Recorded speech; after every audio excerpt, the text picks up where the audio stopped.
icy down. Floodwaters rise and the snakes start to fly as the sky fills up. It starts to rain red. I'm lost in the fog of the blood of the dead. Buses rush by, leaving me behind. I jump on the back till the tires run flat. I can't find the jack, then I fall down a crack. I search for the top, but I'm stuck in this spot. Scream, roaming around in a dream. Nothing is quite what it seems. Hi, Boo. Hi, Your Highness. What did you just go get? I went and got myself a beverage just in case, maybe halfway through this production, I might get thirsty. And Beverage. yeah, it's a soda pop. A beverage. You also like to call it apple juice. Yep. If we're somewhere It's where a carbonated you apple juice. I can't love these things. drink. They're tasty.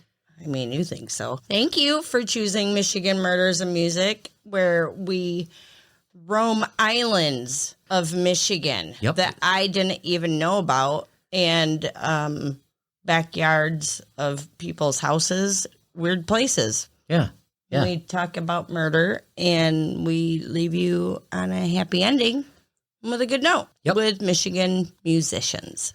Because Michigan musicians do it the best. They do. You know that first-handedly. Right-handedly, I might say. Ew. Hey. Yeah. I would like to give a explicit content warning. Oh, no. Do you have one prepared? Because I did not write one. Well, there is one here. Your Highness will swear. She undoubtedly will swear. Say naughty words. Say a naughty word just to give an example. Fuck! See? Just like that. Shit! All right, Tourette's. Bitch! Plus, the content is murder, and that's just not very nice. Children should not listen to this, and if your child decides to go move to an island or... Don't let your kid go on a Boy Scout excursion anywhere. Also... No motorcycle excursions with a band camp director by themselves. Yeah, we're not responsible for any weirdness that your kids happens. Should not be listening to this podcast. Keep an eye on those youngsters. I mean, Protect youngsters them. are good these days for the most part. Mostly. But we are not good, so don't let them listen to us. That's all we have to say. Do us a favor. Please rate, subscribe, like us so I can send you a goddamn sticker, for Christ's sakes. You noticed that we did a little something different. We featured a different band at the beginning of this episode. I am a Murder Party fan forever and a day, but that song was just kind of grabbed us both. Yeah. And so we decided to feature it at the beginning. Why have the same song every single time? You guys will get bored out of your gourd. Right. And you'll just start fast forwarding. Right. Like I do 2 30-second things. Now it gives this particular whatever. band a twofer. This band gets a twofer. Yep. Anyways, Boo, where are we going to go today? We're going to an island in northern Michigan. It's called St. Helena's Island. It's approximately 10 miles offshore near Groscap. Yeah, kind of near. Yeah, pretty close. 240-acre island. It's a semi-big island. I would live there. Yeah, and you could. In the summer. Yep. Work on the island began in 1872 until the winter. Not on the island, but on the lighthouse. The work for that lighthouse resumed in May of 1873. And by the end of June, the entire lighthouse station was finished except installation of what kind of lens? It's called a Fresnel lens. We've looked into these lenses. I didn't know about them. Right. Tell us about the house, the construction of this. It's so beautiful. This lighthouse is double-walled construction and was used in the 71-foot red brick tower, which tapered from a diameter of 16 feet at its base to 9 feet at its lantern room. So it looked like a giant penis. So all lighthouses do, you wiener. Oh, yeah. So the lighthouse area is 71 foot high, correct? Yes, it is. Okay. There's a circular stairway with 3 landings that wound up to the tower of the, I'm going to say it Mary way, decagonal. You don't even know what that means. Decagonal. I know that it means a shape. I just have never heard of the shape. Basically, that's the shape of the lantern room where the Fresnel lens is housed and utilized. Mm-hmm. It's not only the Fresnel lens, it's the Henry Lepaute Fresnel lens. Apparently, that guy had something to do with making it. I don't know. Yeah, he invented it. Oh. So the attached two-story keeper's dwelling, also built with red brick, contained 8 rooms for the keeper and his family. Guess what? What? They lived in a brick house. It was mighty. All right, the keeper, was on an island. Thomas yeah. P. Dunn, lit the lamp inside the Fresnel lens for the first time on the night of September 20th, 1873. Wait, I have a question. Yes. I thought Fresnel lenses just use like sunlight. What kind of They had a danger did they have in there? Well, they had to light it. An acetylene flame. So they had to have some sort of gas going up into that little room. Yeah. What do you think no they had? wonder Electricity? Light keepers go. How do you think they're going to find electricity on the island? I was just. I had so many rabbit holes to go down. I just didn't go down that one. I didn't think about it. Let's think about all the Lightkeeper movies we've seen, though. They all fucking go nuts. Oh, they're all creepy. So what? Every maybe one of them. Because they were breathing in the stupid ass gas the whole time. Maybe it's because they're out there by themselves for months and months and months, and they just lose their damn minds. Okay, I got you. Where were we? You're about to do. I've already lost my goddamn mind. Charles Marshall became the keeper in August of 1900. When Charles started the yearly whitewashing of the tower in August that year of 1900, he was in a boatswain chair, suspended by ropes from the top of the lighthouse. He was 45 feet in the air when he realized that the rope that he could use for raising or lowering the chair was beyond his reach. What? Wait. Yeah, he was in a pickle. We just said how tall was that? It was 70 feet. So he was about halfway, Jesus fucking. A little higher than halfway. No. I wouldn't do it. I would hire a Boy Scout to do it. I would talk a Boy Scout into doing it. Yeah, and they probably do it. So he knew he was screwed. He did. And the thing is, he was waving. At this time, you guys, there were tons of fishermen. This was a really busy area then. Now you look out there and there's like very little traffic going on. So he's up there and he's stuck and he's like trying to flag down the people in the boats, and they thought he was just waving to them. Right. And they waved back. Very, very polite people. It's nice. Absolutely. Right. So a passing tug noticed that the light was out and they stopped to investigate. Before that, he was actually like super sunburned and he tied himself to the chair so he wouldn't fall. Yeah. This is when you said I would climb the rope to the top. This is when I said... I totally would climb to the top and get myself off. You would get yourself off because that's the kind of person you are. I wouldn't have been in this situation in the first place, but I'm sure as fuck not going to try to climb a rope higher. Couldn't he slide down a rope? Whoa. I don't know what the situation is. The guy found Charles suspended in the air. The keeper, Charles Marshall, was lowered to the ground and taken to a doctor in Mackinac City. But the effects of the ordeal remained with him for the rest of his life. Charles Marshall served as an assistant to his brother George at the old Mackinac Point until 1902. Yeah, this ordeal basically drove this dude nuts. He was stuck in the air 45 feet. Yeah. I'm already nuts just thinking about it. Yep. He ended up in the Northern Michigan Asylum in Traverse City. Okay. Side note, Yeah. the asylum in Traverse City is fucking awesome. Not maybe it's history, but you can go there now. Part of it's a shopping center, and you can go and tour the asylum part and get photo tours and blah, blah, blah. Okay. That is cool. So George Leggett took over the lightkeeper position for a year. Mm-hmm. Then in 1901, Joseph Fountain took place of Keeper Leggett. Why did he take place of Keeper Leggett? What happened to poor Keeper Leggett? Not too many good details on this, but Leggett drowned. In under a year of being on the island. It sounds a little suspicious.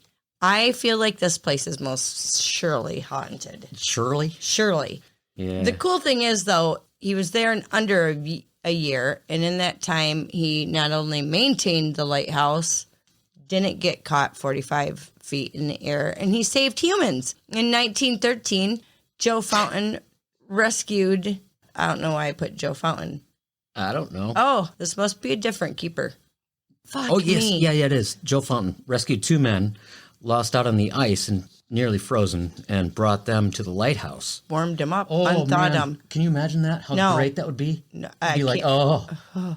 And then the next year, Keeper Fountain and his lightkeeper assistant, Wallace Hall, went to the aid of 2 men in a leaking boat. Could you imagine being on Lake Michigan in a leaking boat? No, I would be Fucking freaked freaked. out. And sadly, the need for lightkeepers came to an end in June of 1922 when the light was converted to an unattended. Unattended acetylene light. Thanks for saying that word. You know, I would not do it.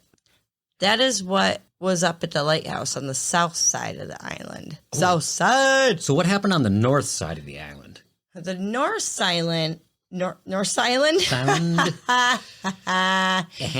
Actually was a little more popular with voyageurs and Native Americans. It gave them more shelter from the elements.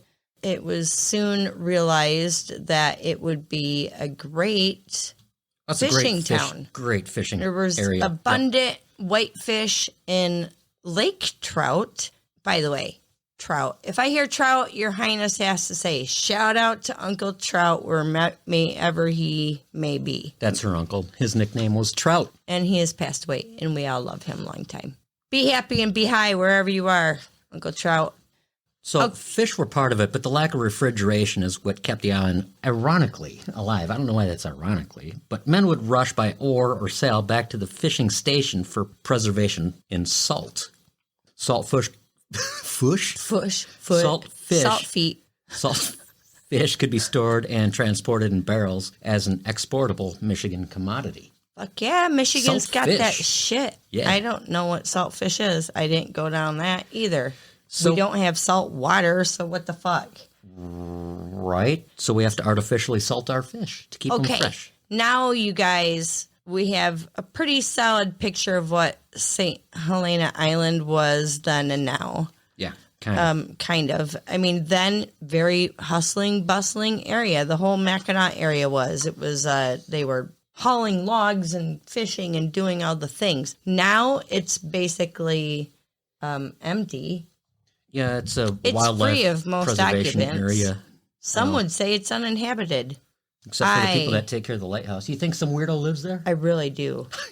I Could be. swear to God, there has to be some gypsy-like character living with his volleyball out in the middle it could be of with that much area. I would do it. I would do it if I lost my... I would do it now just to get away from half the people in this world. You can't even go there now. That's because it's of COVID. cuntvid. Once that's over, we're going to take a trip You there. guys, you can actually tour the lighthouse now. Yeah. There have been a huge group of people that are involved in the restoration because we saw pictures after the gang. Oh, you know about the gang stuff. Yes. Okay, wait. We need to back up. A lot of the islands were inhabited, and then there was like this, what'd you call it? Where they get people off all the islands. Anyways, they got all the people off the island, so now there's no people on the island except for GLLK, Great Lakes Lighthouse Keepers Association. They have been restoring the lighthouse because it was completely demolished. In May of 2020, possibly one of the few good things that happened this year, the Great Lakes besides in our life. Lighthouse Keepers Association and the Assistance Program grant from the state of Michigan, the lighthouse will receive the funds for its repairs. Isn't that so cool? Oh, yeah. I mean, of all the things in 2020, like somebody took away, by somebody, I mean a president, took away some of our environmental safety, you know, the things that we really need to keep our state nice. Yeah, but we got So it's something cool good from that our governor, these guys- and he's trying to railroad our governor out of here. We're not going to talk about that. No but politics. what I'm saying is that this is cool that this happened. Yep. In a time when so much is being taken away from us. I'm literally very fearful of Lake Michigan. I'm not going to say fear, great respect for Lake Michigan, but I want to take that boat over to that little island. I'm afraid of the lake. Go there. It'll. I'm not afraid of it. We respect It'll it. get We ya. know what it'll do. Mm-hmm. So now, all of my 28 years of life, I've had no idea about this island or anything that happened upon it until I read this story. 28 years? Yeah. Yeah, I'm only 28. I don't know who Well, happy birthday. I thought Well, you were thanks. 27. Good heavens. Yeah, old no, lady. I'm 28, for Christ's sakes. Okay. Almost over the hill. The whole thing that brought this about is the next story. And it's actually a short story, but it opened up a whole can of worms of there had to be some fucked up shit happening on this island like all the time. So during the early 1900s, late 1800s, there were two brothers who could see the fortune to be had at this time in this highly trafficked area. I don't mean trafficked like young children. Oh my God, Your Highness. Why? Dude, that's a totally different Michigan Murders episode. Totally. That's a Traffic side and episode. Boats. So many boats. So many Like boots? boots. Boats. So many boots. They were hauling logs and things from to and fro. Brothers Archie and Wilson. That's Wilson the volleyball? Oh, it is. I told you he lived on that knew island. it. Newton is their last name. So they established their business. They would travel to the small island from fishing operation to fishing operation, bartering goods For their fresh fish. Augustus Pond, a small operation that supported his family in Silshoy. Silshoy. I maybe thought this was a early Charlevoix, but it's not. It still exists. It's in the UP. It's spelled Seulchoix. I am I don't know how to actually pronounce that. French Indian, but I still don't know that. Right. Anyways, super tiny town, lower area of the UP, right on the lake. His place was small considering it was on the mainland in the UP. Their home was truly not much. It was shanty-like.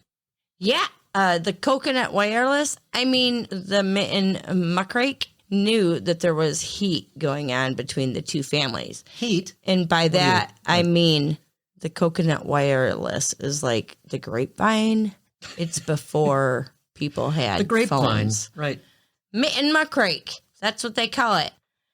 There was some shit going on between these families, and it actually wasn't between the families. One group had a thing with the other group. You want to know why?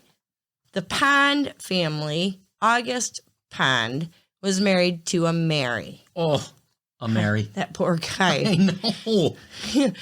Fucking Marys. And had 3 children. But there were 3 local fishermen David from... Plant, Joseph Robillard, and Isaac Blanchard. They were harassing Pond because Blanchard wanted the Mary. Yeah, who doesn't want the Mary? But I guess we are still telling stories to this day of the same bullshit. It's over and over again. People don't learn. Oh So, my God. One day, one of Pond's daughters came home and told her, "Daddy," she said, Mommy, where's Daddy? Right here, girl. Well, come on, give your daddy a kiss, girl. "Oh, you're so bad." It's a great song. So, Pond's daughter came home one very specific day. Yeah, how did people know the exact date? We have an exact date that she came home. Yeah, it I was think June that's 16th, kinda funny. 1859. It must have been in somebody's log, diary, whatever you call it. log. Captain's log. It's sitting on his bench. June 16, 1859, Pond's daughter explained to him that she heard these dudes say they were going to beat up her dad. Well, Mary, his wife, and the daughter's mom told him right away, there's nobody going to beat my husband up without me telling him. So that night at 8 p.m., Plant, Precisely. right on the button, On somebody's the- watch beeped and it was like, okay, let's go. Ding, ding. Plant and a group of men surrounded Pond, I guess, on the streets and tried to goad him into fighting Oh my god. And Oh my god. And he was like, nah. Because he's smarter than the average nitwit. He didn't fight. He just walked away. And later that night, the same group of men surrounded Pond's home, but they had gathered 20-ish people to fucking help him. This is so stupid. And Mary locked herself in the house and was yelling that her husband was not home. He's not home. Right? My husband's not here. Go away with Dave's your not here. pitchforks and your tiki torches. When Augustus Pond, Mary's husband, did not come home that night. She did come home that night. Oh, he did. Yes. She told him that he was going to stay at the neighbor's house. She told him, and he said, I'll go stay at the neighbor's.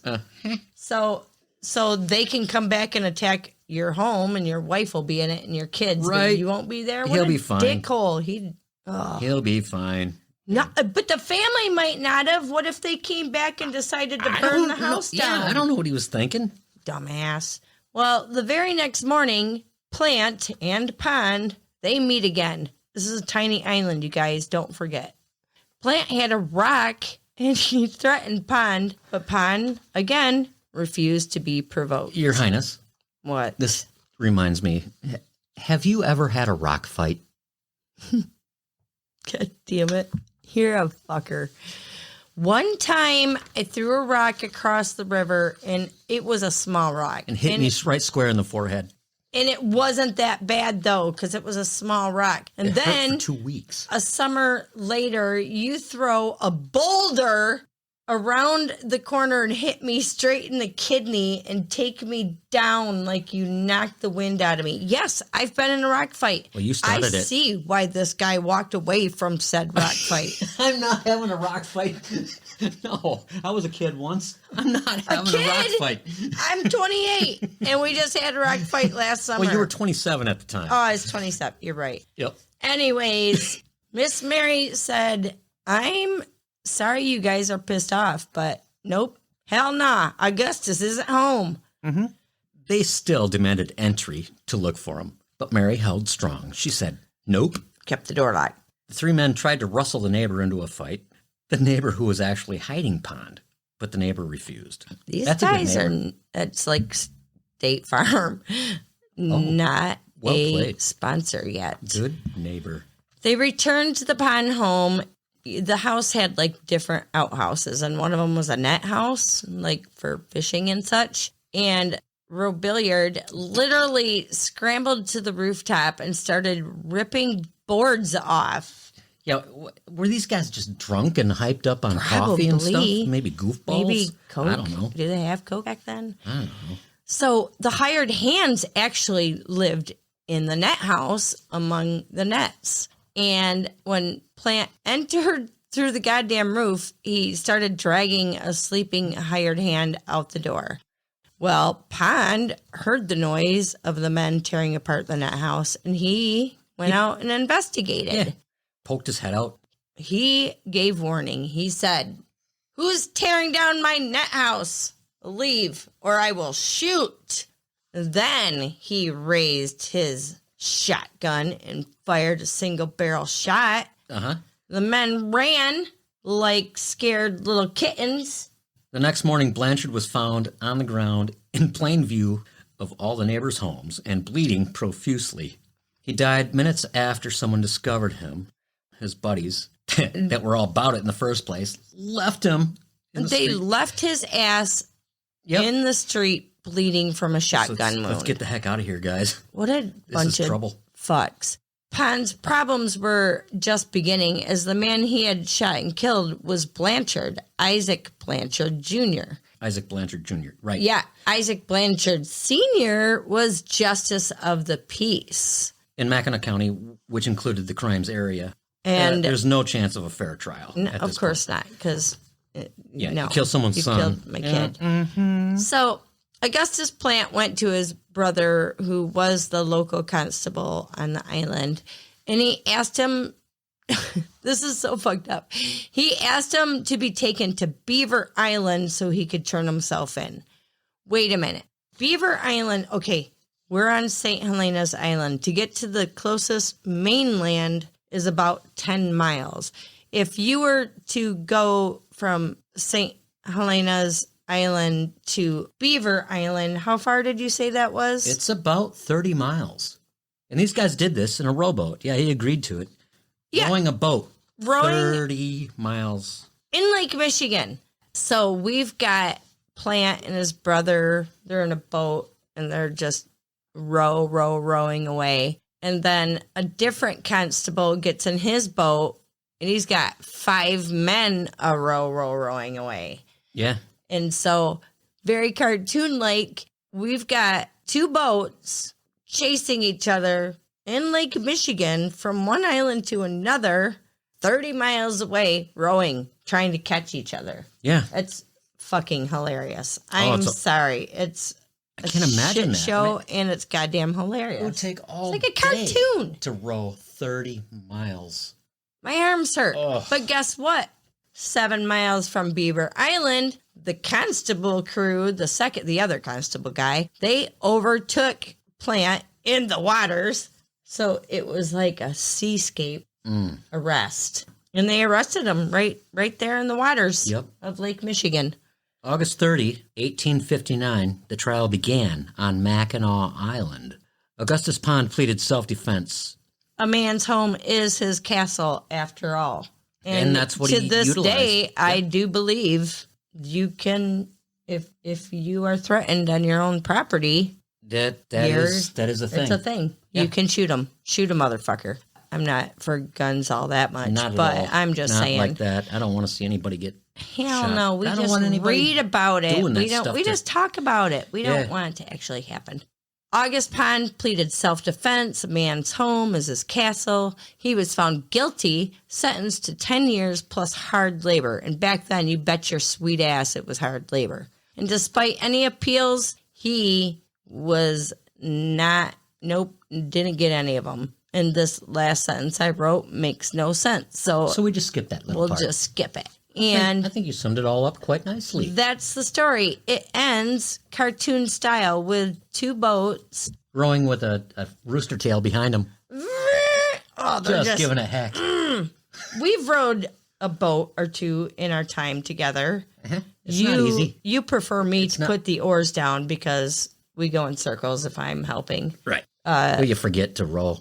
Oh, yeah. I don't know why. Give me, where's my bowl? I don't know. We're going to end this with We a are. happy note. We would like to talk to you guys forever because you're great. And I hope you enjoyed the Maritime story.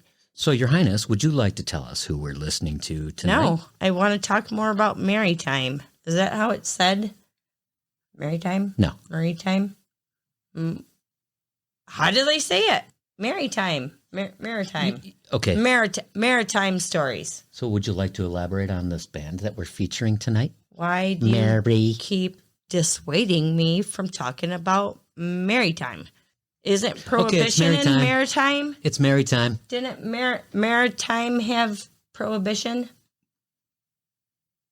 You are a fuck. Now he's just not even going to comment. Okay, who's our happy ending tonight, boo? What are you getting at with the Maritime thing? We all know what Maritime means. No, the young kids might not. I don't know what Maritime It has means. to do with It marine means- activity close to the sea. It's When I stuff hear that the happens word, at I the think ocean, on the lakes, and I think hostels having to do and with water. sailors getting laid and partying and prohibition. That's what I think when I hear the word. Maritime shenanigans. Yes.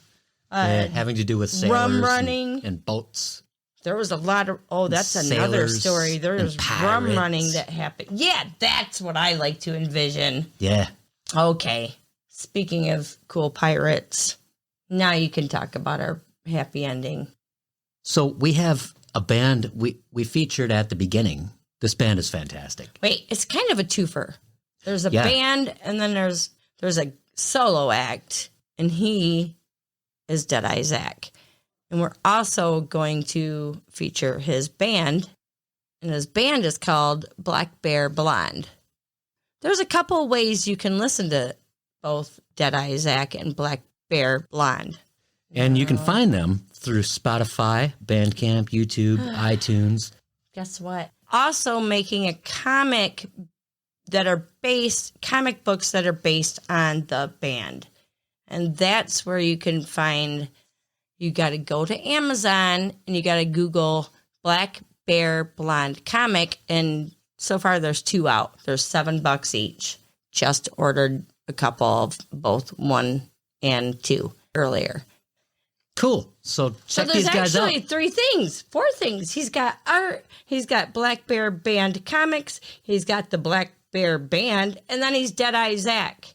And then he has art merch somewhere too. So you guys please check him out. I've seen this guy do his solo work, and it's really good. Oh. And hearing him with an ensemble is even better. Fantastic. Yeah. We listen to all the songs, actually. We usually it's good stuff. Oh, so good, you guys. Please enjoy. At the beginning, we had Deadeye Zack. We'll leave you with Black Bear Blonde. Peace out.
Thank you for choosing Michigan Murders and Music. Please rate the show wherever you listen.